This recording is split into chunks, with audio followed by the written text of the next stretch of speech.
Dans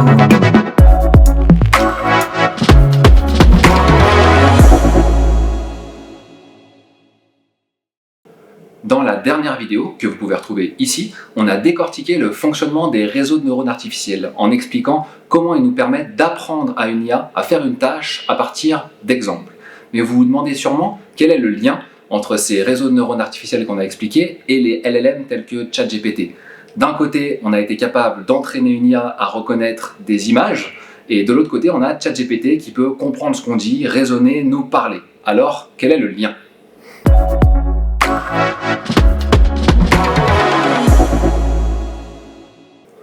Eh bien, le lien, c'est que concrètement, ChatGPT, c'est un réseau de neurones artificiels qui a été spécifiquement entraîné à trouver la probabilité du prochain mot.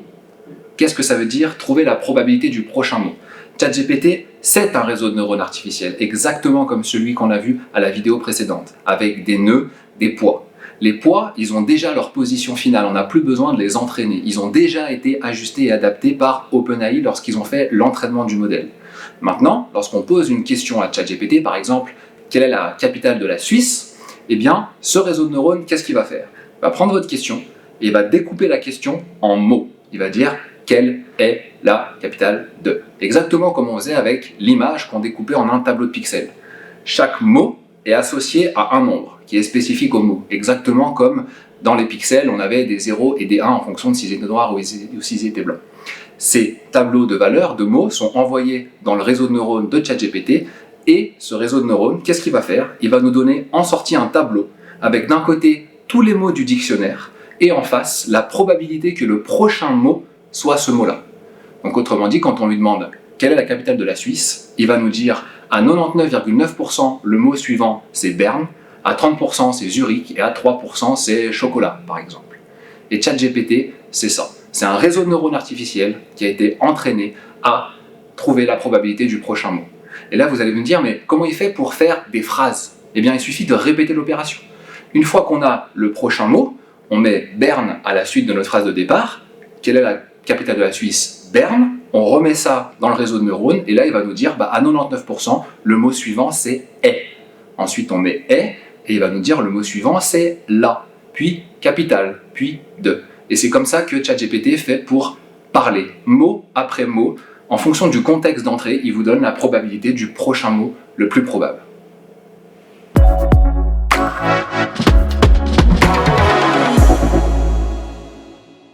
Mais comment est-ce qu'on a fait pour réussir à entraîner, à faire apprendre des capacités pareilles de deviner la probabilité du prochain mot à ChatGPT ?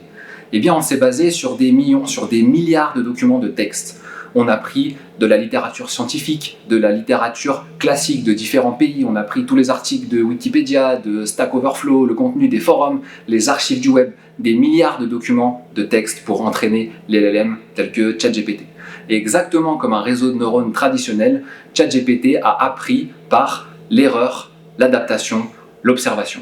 Pour chaque document qu'on a utilisé pendant l'entraînement, ChatGPT, le réseau de neurones derrière ChatGPT, a pris le premier mot du document et a tenté de prédire le mot suivant. Ensuite, il a pris les deux premiers mots du document et a tenté de prédire le troisième, etc., etc.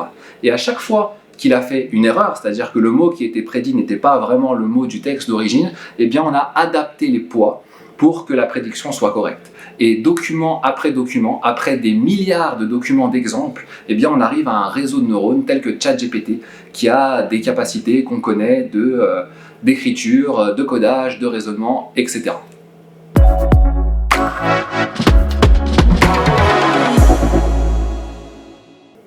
J'espère que vous l'avez compris, les LLM tels que ChatGPT, il n'y a pas de magie. C'est uniquement un réseau de neurones artificiels qui a été entraîné sur des milliards de documents à trouver la probabilité du prochain mot étant donné un ensemble de mots de départ. Et lorsqu'on a compris ça, on comprend un peu mieux le comportement qu'on peut observer sur ChatGPT par exemple, où on peut avoir l'impression qu'il dit un petit peu n'importe quoi, qu'il invente des choses ou qu'il nous dit des choses complètement fausses. Eh bien tout simplement parce que ChatGPT, on l'a compris, lorsqu'il vous répond, il ne vous donne pas la vérité, il vous donne uniquement la réponse la plus probable par rapport à votre question. Mais ce n'est pas dit que ce soit la vérité. Et d'ailleurs, quand on parle de LLM, il y a un dernier concept clé qui revient tout le temps, c'est la notion de modèle. On entend parler toujours de modèle X, modèle Y, de Llama, de Mistral, de Gemini, de DeepSeek, un modèle à X milliards de paramètres. Mais est-ce que vous savez vraiment ce qu'il y a derrière ce mot modèle? Qu'est-ce que c'est un modèle et qu'est-ce qui les différencie les uns des autres? Eh bien, c'est justement l'objet de la prochaine vidéo. Alors, à très bientôt.